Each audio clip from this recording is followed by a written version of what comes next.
கர்த்தரும் இரட்சகருமாகிய இயேசு கிறிஸ்துவின் இனிதான நாமத்தினால Jesus Christ miracle ministry YouTube channel பார்க்குற அனைத்து உள்ளங்களுக்கு என் அன்பின் வாழ்த்துக்களை தெரிவித்துக் கொள்கிறேன். இயேசுதரும் இனிய குடும்ப வாழ்வுங்கிற தலைப்பில் என்ன கொண்டு பரிசுத்தாவின் தப்பன உங்களோட பேசுகிறாங்க. இந்த வார்த்தைக்கு நீங்கள் செவி கொடுங்க. வார்த்தைக்கு செவி கொடுக்கும்போது கர்த்தர் உங்களையும் உங்கள் குடும்பத்தை ஏதேன் குடும்பம் மகிழ்ச்சி குடும்ப தேவனாக்கியத்து கட்டாயமாக வாழ வைப்பாங்க. ஜபத்தை குறித்து தான் பார்த்துட்டு இருக்கோம். இன்றைக்கி ஒரு ஜபத்தை குறித்து ஒரு செய்தி பார்ப்போம். மார்க் 9:29. அதற்கு அவர், இவ்வகை பிசாசு ஜபத்தினாலும் உபாசத்தினாலும் இன்றி மற்ற விதத்தினாயிலும் புறப்பட்டு போகாது என்றார். அப்போ பார்த்தீங்கன்னா ஏசப்பா என்ன சொல்கிறாங்க, அவங்க சீசர்ட்ட சொல்கிறாரு, என்ன சொல்கிறாருன்னா, ஜபத்தினாலும் உபாசத்தினாலும் இன்றி பிசாசு என்ன செய்யாது, ஒரு மனுஷன்லேருந்து போகாது அப்படின்னு ஏசப்பா சொல்கிறாங்க. அப்போ பார்த்தீங்கன்னா அதில் ஒரு சில வசனம் அதுக்கு முன்னாடி படிக்கிறேன் பாருங்களேன். மார்க் 9:17 படிக்கிறேன். அப்பொழுது ஜனக்கூட்டத்தில் ஒருவன் அவரை நோக்கி, போதகரே, ஊமையான ஒரு ஆவி பிடித்த என் மகனை உம்மிடத்தில் கொண்டு வந்தேன். அதாவது ஒரு ஊமையாக இருக்கக்கூடிய ஒரு மனுஷனை, பிறவிலே ஊமையாக இருக்கக்கூடிய மனுஷன் என்ன செஞ்சுருக்காங்க, ஆண்டவர்கிட்ட கொண்டு வந்திருக்காரு அந்த அவரோட தகப்பன்.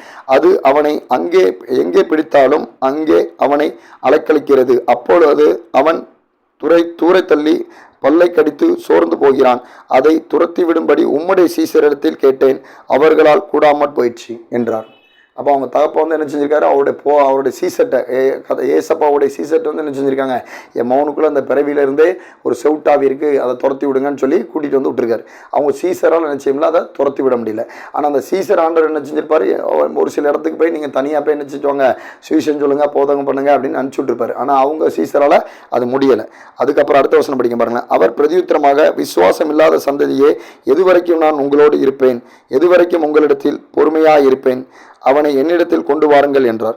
அப்போ ஆண்டவர் என்ன செஞ்சிருக்காரு, ஆண்டவர் என்ன செஞ்சிருக்காங்கன்னா அவங்களுக்கு எப்படி ஊழியம் பண்ண வைக்கணும் எல்லாம் சொல்லி கொடுத்துட்டாரு. நீ தேலுகனையும் சர்ப்பத்தையும் சத்துருவோட சகலவனையும் மிதிப்பா அப்படிங்கிறத எல்லாத்தையும் ஆண்டவர் என்ன செஞ்சார், சீசர்கள் சொல்லி கொடுத்து நீங்கள் போய் ஊழியம் பண்ணுங்க அப்படின்னு சொல்லி அனுப்பிச்சு விட்டாங்க. ஆனாலும் இவங்களால என்ன செய்யல, அந்த ஆவியை இவங்களால துரத்த முடியல.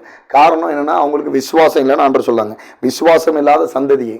அப்போ நம்மளும் பார்த்தீங்கன்னா நம்ம வாழ்க்கையில் என்ன செய்யறாங்க, ஒரு சிலவங்க ஜோம் பண்ணுறாங்க, அந்த ஜபத்தில் விசுவாசம் இல்லாமல் ஜோம் பண்ணுறாங்க. ஏதோ ஜோம் பண்ணுறோம், பேருக்கு ஜோம் பண்ணோம் அப்படின்னா ஒரு சில சகோதர சதில் நைட்டில் ஜோம் பண்ணுறாங்க. ஆனால் பார்த்தா அவங்க அந்த விசுவாசம் இல்லாமல் ஜோம் பண்ணுறாங்க. ஏதோ நைட்டு கண்டிப்பாக ஜோம் பண்ணிட்டு படுக்கிறோம் அப்படிங்கிற மாதிரி ஜோம் பண்ணிட்டு படுக்கிறாங்க. நிறைய காரியங்கள் என்ன செய்கிறாங்க, அப்படி தான் ஒரு சில சகோதர சதில் விசுவாசம் இல்லாமல் ஜோம் பண்ணுறாங்க. ஆனால் என்ன, விசுவாசம் இல்லாத சந்ததி கூட நான் எது வரைக்கும் இருப்பேன் அப்படின்னு ஆண்டவரே நினைச்சிட்டாரு, அவங்க போதட்டு சொல்லு. அப்போ நம்மளுக்குள்ளேயும் விசுவாசம் எப்படி இருக்குங்கிறத நீங்கள் ஒவ்வொருத்தரும் நினைச்சணும், யோசிச்சு பார்க்கணும். விசுவாசம் கண்டிப்பாக உங்கள் ஜபத்தில் விசுவாசம் இருக்கணும். ஜபத்தில் விசுவாசோடு ஜபிக்கும் போது அந்த காரியம் உங்களுக்கு கைக்கூடி வரும். ஏசப்பா அந்த ஜபத்தை கேட்டு உங்களுக்கு பதில் கொடுப்பாங்க. அப்புறம் அடுத்த வசனம் படிக்க பாருங்களேன். அவனை அவரிடத்தில் கொண்டு வந்தார்கள். அவரை கண்டவுடனே அந்த ஆவி அவனை அலக்களித்து அவன் தரையிலே விழுந்து தூரத்தள்ளி புரண்டான். அப்போ ஏசப்பா பக்கத்தில் வந்த உடனே, ஏன்னா அவர் மேலே அபிஷேகம் வல்லமை வரங்கள் பயங்கரமாக இருக்குது. ஏன்னா அவர் சர்வத்தை படைச்ச சர்வ வல்லமுள்ள ஆண்டவர். அப்போ அவர் பக்கத்தில் வந்து அந்த ஆவி அறக்கழிச்சிக்கிட்டு இருக்கு. அதான் அங்கே நடந்தது. அவர் அவனுடைய தகப்பனை நோக்கி, இது இவனுக்கு உண்டாகி எவ்வளோ காலமாயிற்று என்று கேட்டார். அதற்கு அவன், சிறு வயது முதற்கொண்டே உண்டாயிருக்கிறது. அப்போ அவங்க தகப்பன்னு சொல்கிறாருன்னா, அந்த பையனுக்கு சிறு வயதுலேருந்து என்னது, இந்த செவுட்டாவி இருக்குது அப்படின்னு சொல்லி அவங்க தகப்பனை சொல்கிறார். கிட்டத்தட்ட அந்த பையனுக்கு என்ன செய்யலாம், ஒரு 17-18 வயசு கூட இருக்கலாம். ஆனால் என்ன வயசுன்னு அதில் சொல்லலை. சின்ன வயசுலேருந்து எனக்கு அந்த செவுட்டாவி இருக்குன்னு தான் பைபிளில் சொல்லப்பட்டிருக்கு. அப்போ ரொம்ப காலமாக இருக்குது அந்த செவுட்டாவி. அப்புறம் பாருங்கன்னா அடுத்தல, இவனை கொல்லும்படிக்கு அது அநேக தரம் தீயினாலும் தண்ணீரினாலும் தள்ளிற்று. நீர் ஏதாயிலும் செய்யக்கூடுமானால் எங்கள் மேல் மனதிறங்கி எங்களுக்கு உதவி செய்ய வேண்டும் என்றான். அப்போ அவங்க அப்பா என்ன சொல்கிறான்னா, உங்களால் இந்த ஆவியை துரத்த முடியும்னு நான் நினைக்கிறேன், அதனால் நீ உங்களால் முடியும்னா இதை என்ன செய்யுங்க, எங்களுக்கு உதவி செஞ்சு இதை துரத்தி விடுங்க அப்படின்னு சொல்லி கேட்குறான் அவங்க அப்பா. அப்போ பாருங்க, இயேசு அவனை நோக்கி, நீ விசுவாசிக்க கூடுமானால் ஆகும், விசுவாசிக்கிறவனுக்கு எல்லாம் கூடும். அப்போ ஆண்டவரால் நீங்கள் உங்களால் செஞ்சால் ஏதாவது முடிஞ்சால் உதவி செய்யுங்கன்னு தான் கேட்கலாம். கண்டிப்பாக நீங்கள் இந்த துரத்தி விட்டிய பையனுக்கு ஒரு விடுதலை கொடுங்க ஆண்டவரை அப்படி கேட்கல. அப்போ தான் ஆண்டவர் என்ன சொல்றாரு, நீ இயேசு அவனை நோக்கி, விசுவாசிக்க கூடுமானால் விசுவாசிக்கிறவன் எல்லாம் கூடும். அப்போ ஆண்டவரால் முடியும் அப்படின்னு நீ விசுவாசிச்சனா உனக்கு எல்லாமே கொடுங்க.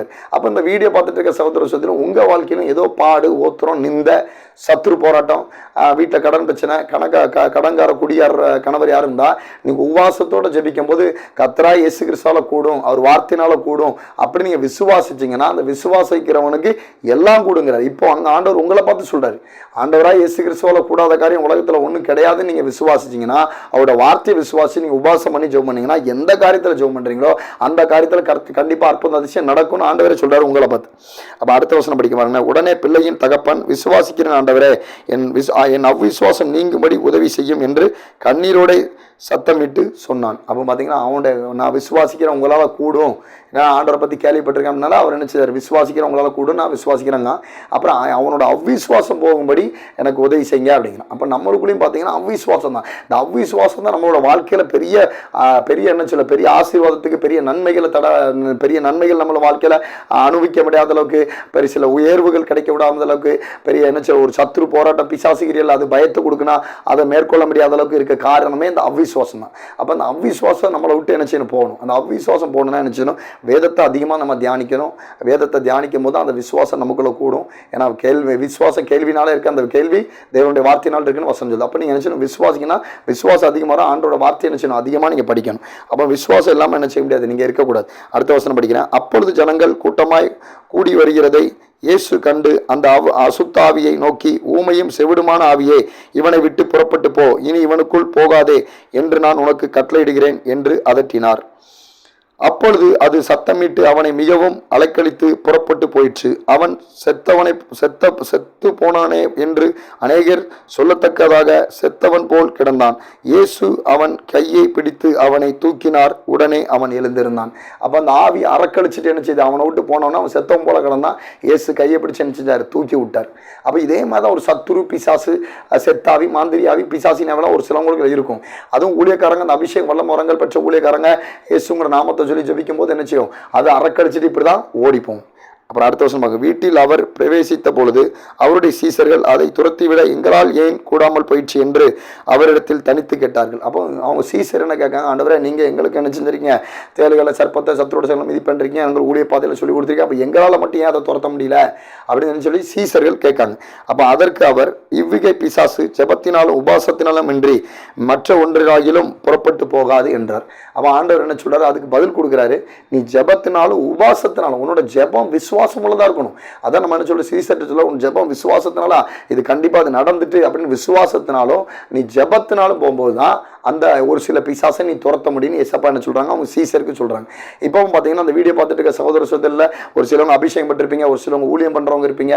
நான் கத்தர் வந்து என்ன ஊழியம் செஞ்ச என்னை வந்து அபிஷேகம் பண்ணியிருக்காங்க, வல்ல மரங்களை கொடுத்துருக்காங்க அப்படின்னு சொல்லிட்டு நீங்க அந்த ஒரு சில செத்தாவியோ சத்துருனாவியோ மாந்திரியாவியோ யாருக்கோ இருக்கு, நீங்க போய் ஜெபிக்க போறீங்கன்னா முதல்ல அந்த ஆவியை வந்து நீங்க ஜெபிக்க போறதுக்கு முன்னாடி அதோட தன்மை என்ன, அதோட அது என்ன மாதிரி இருக்கு அப்படின்னு நினைச்சணும்.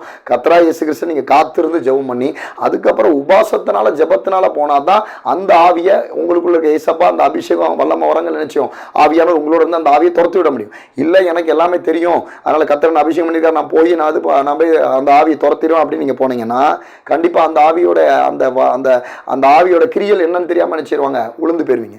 அப்ப அது உபாசத்தினாலும் ஜெபத்தினாலும் தான் போகணும். அந்த ஆவியோட கிரியை என்ன, நான் போகலாமா அப்படின்னு ஆண்டவர் நினைச்சு ஆயத்தை பண்ணி கேட்டு விசாரிச்சுட்டு போனீங்கன்னா அப்போ உங்க ஜெபத்தின் மூலியமா ஆண்டவர் உங்களில் மகிமைப்பட்டு அந்த அசுத்தாவை துரத்தி விடுதலை கொடுப்பாங்க.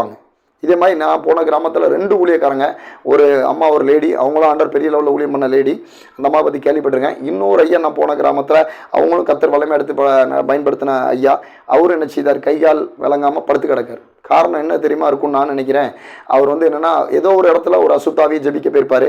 அந்த அசுத்தாவியில் உள்ள அதில் உள்ள அந்த உள்ள ஆவி தான் அவங்கள பலகீனப்படுத்திருக்கும். காரணம் என்னன்னா அந்த ஆவி எப்படிப்பட்டதுன்னு நான் கர்த்தர்கிட்ட விசாரிச்சு அதை போகலாமா அப்படின்னு சொல்லி அதை விசாரிச்சு காத்திருந்து ஜெபம் பண்ணி அதுக்கப்புறம் அந்த ஆவிகளை கட்டிட்டு அதுக்கப்புறம் அந்த உபாசத்தினாலும் ஜெபத்தினாலும் போகும்போது தான் அந்த ஆவியை என்ன செய்யும், அறக்கழிச்சிட்டு வெளியே ஓடி போவோம். இவங்கள ஒன்றும் பாதிக்க முடியாது. ஏன்னா இவங்களுக்கு கர்த்தர் நினைச்சிருக்காரு, தேளுகளை சர்ப்பத்தை சத்துரோட சகலங்களையும் மிதிக்கிறதுக்கு உண்டான வல்ல மரங்களை கொடுத்திருக்காரு ஊழியக்காரங்களுக்கு. அப்ப அப்படி போனதான் அந்த ஆவியை நிச்சயம் வெளியே போகும். இன்னொரு ஊழியக்காரர் பார்த்தீங்கன்னா ஒரு இடத்துல ஒரு அசுத்தாவி பிடிச்ச ஒரு இடத்துக்கு போய் ஜெபிக்க போயிருக்காரு. இது உண்மையாக நடந்த சம்பவங்க. அப்போ அவர் போயிருக்காரு என்னன்னா அப்போ அங்கே போய் ஜெபிக்கும் போது அந்த ஆவி அவர்கிட்ட பேசியிருக்கு, நீ ஒரு 5 இட்லி தின்னுட்டு வந்து என்ன நீங்க துரத்திடுவியா அப்படின்னு கேட்டிருக்கு. அப்போ அவருக்கு அது உடனே ஒரு மாதிரி பயங்கர இன்சல் ஆயிடுச்சு. இன்சல்ட் ஆனோன்னா அவர் என்ன செஞ்சார், வீட்டை பார்த்து வந்துட்டார். அதுக்கப்புறம் ஆண்டவர் சமூகத்தில் காத்திருந்து அவர்கிட்ட அந்த அன்னைக்கு ஆண்டவர்கிட்ட ஒப்புரவாகி மன்னிப்பு கேட்டு அதுக்கப்புறம் ஜோம் பண்ணி, ஆண்டவரே நான் அந்த ஆவியை நான் ஜெபிக்க போகிறேன், அந்த ஆவி எனக்கோ என் மூலமாக இருந்து நீங்கள் துரத்தி விடுங்க சப்பா அப்படின்னு சொல்லி காத்திருந்து ஜோம் பண்ணி அப்புறம் கர்த்தர் சித்தத்தின்படி உபாசத்தோடு போனதுக்கப்புறம் அந்த ஆவி என்ன செஞ்சிச்சு, இவரோட ஜெபத்தினால அந்த ஆவி அறக்கழிச்சு தள்ளி விட்டு ஓடியே போச்சு. ஆனால் நம்ம என்றைக்கும் நம்மளுக்குள்ள அபிஷேகம் இருக்குது, வல்லம வரங்கள் இருக்குன்னு சொல்லி நம்ம பாட்டு நினச்சிக்கூடாது, ஏனோ தானோன்னு போயிடக்கூடாது. கர்த்தருடைய சமூகத்தில் காத்திருந்து அவர் நீ போ அப்படின்னு உங்களுக்கு கட்டளை இட்டார்னா நீங்கள் ஒரு சில அகோரமான மாந்திரிய மந்திரந்திர செய்வனாவி செத்தா வைக்கலாம். நீங்கள் ஜெபத்தினாலே உபாசத்தினாலே போய் ஜெபிச்சா தான் அந்த ஆவி என்ன செய்யும், வெளியேறி போகும். இல்லைனா போகாது கண்டிப்பாக.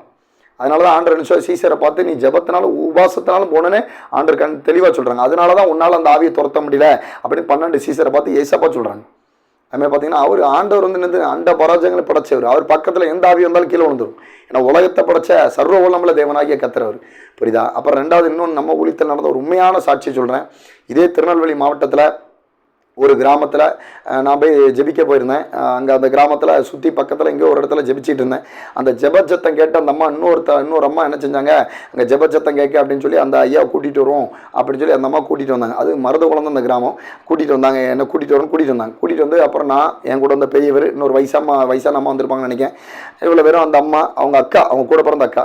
அப்போ அவங்க வந்து என்ன செய்கிறாங்க, ஜெபிப்போன்னு சொல்லி நாங்கள் எல்லோரும் ஜெபிச்சுட்டு இருக்கோம். அந்த பையனும் எல்லோரும் சேர்ந்து. அப்போ அந்த அம்மா உட்காந்தே இருந்தாங்க கீழே. அப்போ நான் அந்த அம்மாக்காண்டி பாரப்பட்டு ஜெபிச்சிட்டு இருக்கும்போது அப்போ ஆவியானவர் என்கிட்ட பேசிட்டார்.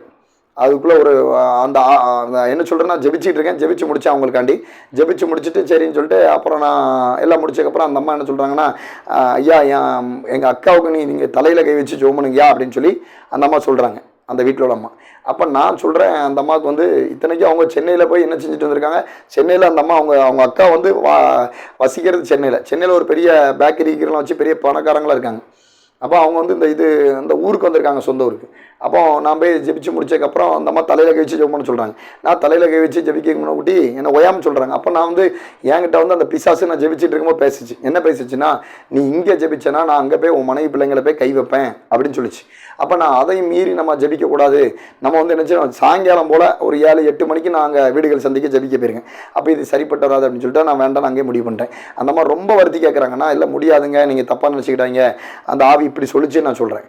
அதுக்கப்புறம் தான் என் கூட வந்து அந்த பெரியவர் ஆவி எனக்கு ஒரு தகப்பனா ஆண்டர் கொடுத்துருக்காரு ஊழியத்தில். அந்த தகப்பனார் என்ன செஞ்சார் சொல்கிறாரு, அந்த ஏமா அந்த பிசாசு தம்பிகிட்ட பேசியிருக்கு, அதனால வேண்டான்னு சொல்கிறாங்களோ அதை விட்டுருங்கம்மா அப்படிங்கிற. அவங்க நம்ம திரும்ப சொல்லிட்டு இருந்தாங்கன்னா அவர் கடிந்து சொல்லிட்டார். சும்மா பேசாமல் பேச்சனை பாட்டுமா முடியாதுன்னு சொல்கிறாங்கல்ல, மடியாமல் போட்டு தொலைப்படுத்திட்டு இருக்க அப்படின்னு சொல்லி சத்தம் போட்டு நாங்கள் நினச்சிட்டு அந்த அம்மா அப்படி இருந்தாலும் நாங்கள் அப்படியே விடலைன்னா திரும்ப நான் ஒரு நாள் உபாசத்தோடு வரேன். உபாசத்தோடு வந்து உங்களுடைய அக்காவுக்கு ஜோம் பண்ணுவோம் அப்படின்னு சொல்லிட்டு நான் அந்த கிராமத்தில் உள்ள எல்லா சகோதர சகோதரி நம்ம ரெகுலராக ஜெபிக்கிற சகோதர சகோதரிட்டையும் ஒரு இன்ஃபர்மேஷன் கொடுத்துட்டேன், இந்த இடத்துல ஜெப கூட்டம் நடக்க போதுன்னு.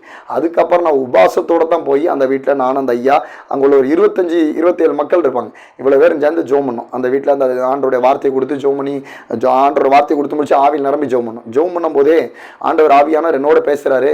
என்ன பேசுகிறாருன்னா, இவளுக்கு ஒரு 18 வருஷமாக அந்த ஒரு ஆவி உள்ளே கிடக்கு, ஒரு செத்துப்போன ஆவி. அவள் பக்கத்து வீட்டில் வாடகைக்கு இருந்த பிள்ளை, ஒரு வாலிப பிள்ளை, அவள் வந்து தீயை குளிச்சுட்டு செத்துட்டா, அவளை போய் வந்து பிடிக்க போனா, அப்போ அந்த ஆவி இவளுக்குள்ளே வந்துட்டு அப்படின்னு ஆவியான என்று சொல்கிறார். நான் ப்ரேயரில் எல்லா மக்கள் முன்னாடியும் ஜெபிச்சுட்டு இருக்கும்போது, மொத்தமாக ஜெபிச்சுட்டு இருக்கும்போது ப்ரேயரில் நான் சொல்லிட்டேன். சொன்ன உடனே பார்த்தீங்கன்னா அந்த அம்மா வந்து இவர் சொல்கிறது கரெக்டு தான், இவர் சொல்கிறது உண்மை தான் அப்படின்னு அந்த அம்மா ஒரே ஒரு சத்தம் கொடுக்காங்க. பேசவே மாட்டாங்க அந்த அம்மா. பேசியே ரொம்ப நாள் ஆகிடுச்சு, யார்ட்டுமே பேச மாட்டாங்க. யார் சொன்னாலும் மண்டே தான் ஆட்டுவாங்க. அப்படிப்பட்ட அம்மாவை அன்னைக்கு அந்த ஜெபத்தில் அந்த அம்மாவுக்குள்ளே இருக்க கிரியை என்னங்கிறத வெளிப்படுத்தினார் ஆண்டவர். புரியுதா? இது அந்த அம்மா இத்தனைக்கு ஏசு அழைக்கிறார், பெரிய பெரிய ஊழியக்காரங்கள்லாம் போயிருக்காங்க. அங்கெல்லாம் அந்த அம்மாவுக்கு என்ன செய்யலை, அது என்ன பிரச்சனையே தெரியல அவங்க வீட்டுக்காருக்கும் அந்த குடும்பத்துக்கும். ஆனால் கர்த்தர் என்ன செஞ்சார், நான் ஜெபிக்கும் போது ஆவியான என்கிட்ட பேசி என்ன காரியம்னு சொல்லி அதை வெளிப்படுத்தினாங்க. அதனால் ஊழியக்காரங்க வந்து சின்னவங்களா பெரியவங்களாங்கிறது முக்கியம் கிடையாது. அவங்களுக்குள்ளே இருக்க அந்த அபிஷேகம் வல்லம வரங்கள் அந்த ஆவியான கிரியை செய்கிறது தான் முக்கியம். ஏன்னா சின்ன தாவீதை தான் அவ்வளோ பெரிய கோலியாத்தை முறியடிச்சான். காரணம் கர்த்தரோட அபிஷேகம் தாவீது மேலே இருந்து. ஆனால் எல்லா ஊழியக்காரங்களையும் என்ன செய்யுங்க, நீங்கள் அவர் உள்ளே இருக்கக்கூடிய அந்த ஆவிக்குரிய மனுஷன் அந்த அபிஷேகம் வல்லம வரங்களை மட்டும் பாருங்கள். சின்ன ஊழியர் பெரிய ஊழியர்னு அந்த பார்க்காதீங்க, சரியா? அந்த மாதிரி ஆண்டர் என்ன செஞ்சார் அன்னைக்கு. அதுக்கப்புறம் சரி ஜெபிச்சு முடிச்சுட்டு அந்த அம்மாவுக்கு தலையில் கை வச்சு ஆவியானவர் என்ன கொண்டு ஜெபிச்சாங்க. ஜெபிக்கும் போது பார்த்தீங்கன்னா அந்த அம்மாவை ரொம்ப மல்லுக்கட்டாயமாக ஜெபிக்கும் போது போதும் அவரை நிறுத்த சொல்லுனாங்க. ஆனால் அந்த அம்மாவுக்கு ஜெபிச்சு ஆண்டர் கிருபையில வாயே திறக்காத அம்மா அன்னைக்கு இயேசுன்னு கிட்டத்தட்ட 2-3 தடவை சொல்லிட்டாங்க. அதுக்கப்புறம் பார்த்தீங்கன்னா அந்த அம்மா சோறே சாப்பிடாத அம்மா கிட்டத்தட்ட அன்னைக்கு பார்த்தீங்கன்னா ஒரு பெரிய பிளேட்டுக்கு 3/4 பிளேட் சோறு சாப்பிட்டாங்க. இது கர்த்தரா இயேசு கிறிஸ்து ஜெபத்தினால செஞ்ச அற்புதங்க. ஜெபம், அந்த உபாச ஜெபத்தினால விசுவாசத்தோட நான் அந்த ஐயா அங்கே உள்ள எல்லா மக்களும் என்ன செஞ்சாங்க, விசுவாசத்தோட ஜெபத்தினால என்ன செஞ்சோம், விசுவாசத்தினால அந்த ஜெபத்தில் ஜெபிச்சதுனால, உபாசத்தினால ஜெபிச்ச ஜெபத்தினால அந்த அம்மா என்ன செஞ்சாங்க, அன்னைக்கு 3/4 பிளேட் சாப்பாடு சாப்பிட்டாங்க, இயேசுன்னு சொன்னாங்க. இது வந்து என்னன்னா, அந்த உபாசத்தினால ஜெபிக்கும் போது எவ்வளோ பெரிய ஆவியாக இருந்தாலும் சரி, அந்த ஆவியை நீங்கள் விசுவாசத்தினாலே உபாசத்தினாலே ஜெபிக்கும் போது அந்த ஆவி கண்டிப்பாக அந்த ஆவியை இயேசு கிறிஸ்து என்ன செய்வாங்க, அந்த உங்கள் ஜெபத்தின் மூலியமாக மையப்பட்டு அந்த ஆவியை ஒன்றும் இல்லாமல் நிர்மூலமாக்குவாங்க. அந்த ஆவி என்ன கிரியங்கிறது கூட ஆண்டவர் என்ன செய்வார், வெளிப்படுத்துவார். அதனால உபாச ஜெபம் ரொம்ப ரொம்ப முக்கியம். உபாசித்து ஜெபிக்கும் போது பலத்த அற்புதம் அதிசயம் நடக்கும். ஏன்னா உபாசத்தோட ஜெபிக்கும் போது நீங்கள் பிசாசை அதட்டினீங்கன்னா அது ஓடியே போயிடும். ஏன்னா பிசாசுக்கு எதிர்த்து நிலுங்கள், அப்பொழுது உங்களை விட்டு ஓடி போனா வேதவசனம் சொல்லுது. அப்போ நீங்கள் உபாசத்தோட அதட்டணும். பிசாசுக்கு முதல்ல எதிர்த்து நிற்கணுங்க. நிறைய பேரோட பிரச்சனையாக தான், பிசாசு சத்துரு போராட்டம், மாந்திரி போராட்டம், செய்வனை கட்டு, செத்தா விகிரில்னா அதுக்கு பயந்துடுறாங்க. அந்த பயம் தான் பிசாசுக்கு ஒரு ப்ளஸ் பாயிண்ட் ஆகுது. அதுக்கு பிசாசுக்கு ஏன்னா ஆண்டு நினைச்சு அதட்டினார், ஓடிப்போ பிசாசே அப்படின்னு நீங்கள் இயேசுவின் நாமத்தில் வெளியே போ அப்படின்னு நீங்கள் அதட்டும் போது அது ஓடும். அப்போ உபாசத்தினால விசுவாசத்தினால நாங்கள் போய் ஜெபிச்ச ஜெபத்தினால கர்த்தரா இயேசு கிறிஸ்து அங்கே என்ன செஞ்சாங்க, பலத்தை அந்த அம்மா சாப்பாடு வச்சாங்க, இயேசுன்னு சொல்ல வச்சாங்க. அந்த அம்மாவுக்குள்ள என்ன கிரியங்கிறத அன்னைக்கு வெளிப்படுத்தினாங்க. அப்போ உபாச ஜெபம் ரொம்ப ரொம்ப முக்கியம். அதனால தான் நம்ம இந்த வீடியோ பார்த்துட்டு இருக்க சகோதர சகோதரிகளுக்குள்ள கர்த்தரா இயேசு கிறிஸ்து எனக்கு ஒரு தகப்பனுக்கு பிறந்த கொடுத்த அந்த உறவுகள்கிட்ட எத்தனையோ நிறைய கிராமங்களில் உள்ள மக்கள்கிட்ட சொல்லியிருக்கேன், என் ஃபோனில் ஜெபிக்கிட்டோன்னு சொல்லியிருக்கேன். வாரத்தில் ஒரு நாள் உங்கள் வீட்டுக்கார் குடிக்காரா, உங்கள் வீட்டுக்காரில் சத்துரு ஆவி இருக்கா, இல்லை கடன் பிரச்சனையில் இருக்கீங்களா, இல்லை வேற என்ன சொல்றது வியாதியில் இருக்கீங்களா, இல்லைன்னா வீட்டில் சமாதானமற்ற சூழ்நிலை இருக்கீங்களா, உபாசம் பண்ணி ஜெபம் பண்ணுங்க. வாரத்தில் ஒரு நாள் உபாசம் பண்ணி ஜெபம் பண்ணுங்க. அந்த உபாச ஜெபம் உங்களுக்கு ரொம்ப பிரயோஜனமாக இருக்கும். உபாச ஜெபத்தினால பலத்த அற்புத அதிசயம் நடக்கும், மாற்றங்கள் உண்டாகணும். நிறைய சகோதர சகோதரிகிட்ட சொல்லியிருக்கேன். அதில் உங்கள் குடும்பம் நல்லா போய்கிட்டு இருக்கிறனால அந்த குடும்பத்துக்காக நினைச்சிடலாம் திரும்ப நீங்கள் உபாச ஜெபம் பண்ணலாம். உபாச ஜெபத்தினால உங்களுக்கு ஒரு நல்ல மாற்றம், ஒரு அற்புதம் அதிசயம் சீக்கிரம் உங்கள் வாழ்க்கையில் நடக்குங்க. அந்த உபாச ஜெபம் பண்ணுங்க. உபாசத்தினால எல்லாமே கூடும். சரியா? அதுக்கப்புறம் உண்மையான இன்னொரு சாட்சி சொல்கிறேன். இந்த உபாச ஜெபத்தினால நடந்த ஒரு உண்மையான சாட்சி, அதுவும் நம்ம கத்தரை இந்த இயேசு கிறிஸ்து அற்புத ஊழியத்தில் கத்தரை செஞ்ச பெரிய அற்புதம் அது. ஏன்னா நம்ம கன்வர்ஷன் கூட்டம் வருஷம் நடக்கும் இந்த ஊழியத்தில். அது ஒரு ஃபஸ்ட்டு ஒரு கன்வர்ஷன் நடந்து 2வது கன்வர்ஷன் நடக்கும்போது அப்போ பார்த்தீங்கன்னா ஒரு கிராமத்தில் உள்ள ஒரு தங்கச்சி, அது ஹிந்துலேருந்து ரசிக்கப்பட்ட பொண்ணு தான். அந்த தம்பியும் கிறிஸ்டின் தான். அந்த தம்பி ரசிக்க விடலை. 18 வருஷம் குடிக்கார் அந்த தம்பி. சரியா? இந்த பாப்பா கல்யாணம் முடியும் போது 19 வயசு. இந்த பொண்ணு கல்யாணம் முடிஞ்சு கிட்டத்தட்ட 23 வருஷம் வரைக்கும் அந்த பையன் குடிக்கார். காலில் எந்திரிச்சோன்னே வாய்க்கு பிடிக்கிட்டே சாராயத்தில் தான். அப்படி ஒரு குடிக்கார் அந்த பையன். ஆனால் அந்த பொண்ணை கல்யாணம் முடிக்க முன்னக்கூட்டியே அந்த பொண்ணு கல்யாணம் முடிச்ச வருஷத்துலேருந்து 18 வருஷம் குடிச்சிட்டு இருக்காரு. அப்போ வாய் குப்பளிக்கிறதுக்கு சாராயத்திலாம் குப்பளிப்பார். அதே பயங்கர குடி, சம்பாதிக்கிறத ஃபுல்லாக குடிச்சிட்டே இருப்பார். அப்போ கடைசியில் பார்த்தா அந்த பொண்ணு என் வீட்டுக்கார்ட்ட மாற்ற வேணும் அப்படின்னு ரொம்ப அழுது புலம்புது. அப்புறம் அவங்க வீட்டில் என்னன்னு சொல்லிட்டாங்க, சொந்த பந்தெல்லாம் இவனை வேண்டான்னு சொல்லிட்டு உரதி தள்ளிட்டு வந்துரு, இவன் கூட நீ எப்படி வாழ்வா, இவன் மனுஷனே கிடையாது அப்படி இப்படின்னு நிறைய சொல்கிறாங்க. ஆனால் இந்த பொண்ணுக்கு அவங்க அம்மா சொல்லி கொடுத்துருக்காங்க, தமிழர் பண்பாடுபடி நீ ஒரு தடவை ஒருத்தன் கல்யாணம் பண்ணி கொடுத்தாச்சு, நீ அவங்க கூட தான் வாழணும், அவங்க கூட தான் அட்ஜஸ்ட் பண்ணி நல்லவன கட்டணம் வாழணும் அப்படின்னு சொல்லியிருக்காங்க. இந்த பொண்ணு அதெல்லாம் மனசில் வச்சுட்டு அவங்க அம்மாட்ட சொல்லியிருக்காங்க, நீங்கள் தானே சொன்னீங்க, அப்போ நான் அவங்க கூட தானே வாழணும்னு சொல்லிட்டு அப்புறம் என்ன செய்யும் ஆண்டவரால் கூடும் அப்படின்னு சொல்லி நானும் அடிக்கடி போய் ஜெபம் பண்ணேன். அப்போ நான் ஜெபிச்சுட்டு இருக்கும்போது ஆண்டவர் ஒரு வாக்குத்தத்தம் கொடுத்தாங்க அந்த பாப்பாவுக்கு.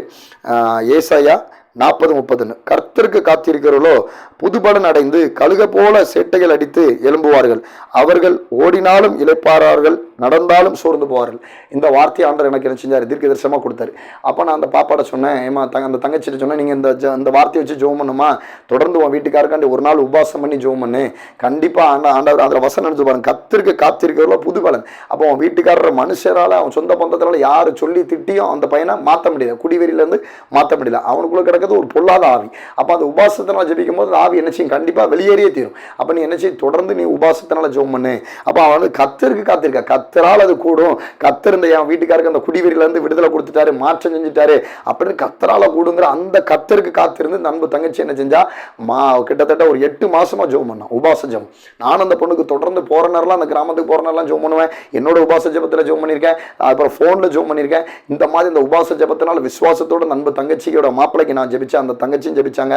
அப்புறம் அவங்களுடைய சபைக்கு போகிற அவங்களோட சொந்த பந்தங்கள், அப்புறம் அவங்க வெளியில் எங்கேயும் ஜெபத்துக்கு போனால் அந்த ஜெபத்தில் உள்ள போதகர்கள் எல்லாரும் ஜெபிச்சாங்க. அப்போ ஜெபிக்கும் போது அதில் என்ன போட்டு பாருங்க, புது பலன் அடைந்து கழுக போல சேட்டைகள் அடித்து. அதே மாதிரி தான் அந்த பையன் 8 மாதம் கழிச்சு பயங்கரமாக அந்த குடிவெறி ஆவியிலிருந்து எல்லாரோட ஜெபத்தின் மத்தியில் அந்த குடிவெறி ஆவி அந்த பையனை விட்டு வெளியில் போயே திந்துச்சுங்க. வெளியில் போன உடனே ஒரு புது பலன் அடைஞ்சா அந்த பொண்ணு. ஏன்னா கணவர் மீட்டெடுத்துட்டார் ஆண்டவரே அப்படின்னு ஒரு சந்தோஷம், எவ்வளோ பெரிய சந்தோஷம் இருந்திருக்கும் பாருங்க. மீட்டெடுத்துட்டான்னு அவ்வளோ புது பலன் அடைஞ்சு அவ்வளோ ஒரு இந்த கழுக போல சேட்டைகள் அடிக்கிறது போல எலும்புனா அந்த தங்கச்சி. ஏன்னா அந்த சொந்த பந்தம் எல்லாமே இன்னும் இவன் அந்த குடிவெறிலேருந்து மாற மாட்டான், வைக்க மாட்டான், இவன் வாழ்க்கை கண்ணீரும் பள்ளத்தாக்குமா தான் இருக்க போது, குடிச்சு இந்த நகையெல்லாம் அட வைக்க போகிறான், அப்படி தான் அந்த சொந்த பந்தங்கள் நினச்சிட்டு இருந்தாங்க. ஆனால் ஆண்டவர் என்ன செஞ்சார், அந்த தங்கச்சி ஜெபிச்ச ஜெபம், நான் ஜெபிச்ச ஜெபம், கர்த்தர் கொடுத்த வாக்குத்தத்தம், மற்றவங்க எல்லாரும் ஜெபிச்ச ஜெபம், அந்த விசுவாசம் உபாசம், உபாசத்தினால ஜெபிச்ச ஜெபம் இயற்கைக்கு அப்பாற்பட்ட அற்புதங்க. 18 வருஷம் குடிகாரன் அந்த குடியிலிருந்து ஒரு விடுதலை கொடுத்து அந்த அன்பு தங்கச்சி என்ன செஞ்சார், கழுக போல சேட்டைகள் அடித்து எலும்ப செஞ்சார். அந்த பிரச்சனை இந்த ஓத்திரத்து இந்த பாடல இருந்து. அதுக்கப்புறம் அவர்கள் ஓடினாலும் இளைப்பாறால், நடந்தாலும் சோர்ந்து பாரு. அந்த வாக்குத்தத்தம் கண்டிப்பா அந்த பொண்ணுக்கு 100% பொருந்துங்க. ஏன்னா இப்போ வரைக்கும் அந்த பையன் என்ன செஞ்சுன்னா, அவர்கள் ஓடினாலும் இளைப்பாறாள். அப்போ அடுத்து அவன் வந்து என்ன செய்ய, இப்போ அந்த குடிகார பையன்கிட்ட, குடிகார ஃப்ரெண்ட்ஸுங்க கிட்ட, குடிக்கிறவங்க கிட்ட இருந்தாலும் அந்த பையன் நிற்க மாட்டான், தூரம் வந்துருவான். குடிக்கிறத பத்தி பேசினாலும் தூரம் வந்துருவாங்க. அதனாலதான் என்னது, இளைப்பாறார்கள் நடந்தாலும் சோர்ந்து பாரு. அது மாதிரி இன்னும் அந்த பொண்ணு என்ன செய்ய மாட்டா, அந்த குடிவெறியை பற்றி கணவனை குறிச்சு கவலையும் பட மாட்டா, அதை குறித்து சோர்ந்து போக மாட்டா. ஏன்னா அந்த அளவுக்கு ஆண்டவர் அந்த குடிவெறியிலிருந்து ஒரு ரட்சிப்பின் விடுதலை அந்த சகோதரனுக்கு, அன்பான சகோதரன் கத்தர் கொடுத்துருக்காங்க. இந்த வீடியோ அந்த சகோதர சகோதரி கூட பார்க்கலாம். ஏன்னா வந்து விடுதலை கொடுத்து அந்த அன்பு தங்கச்சி பெரிய சாட்சியாக நிற்கிறாங்க. ஏன்னா அந்த குடிவெறியிலேருந்து ஒரு பெரிய விடுதலை கொடுத்தது அந்த உபாச ஜபம். அந்த உபாச ஜபத்தினால நானும் ஜெபிச்சேன், அந்த அன்பு தங்கச்சி ஜெபிச்சாங்க. கத்தருடைய வார்த்தைங்க மகிமைப்பட்டது. ஏன்னா மனுஷனுக்கு காத்திருக்கல, கத்தர் காத்திருந்தாங்க.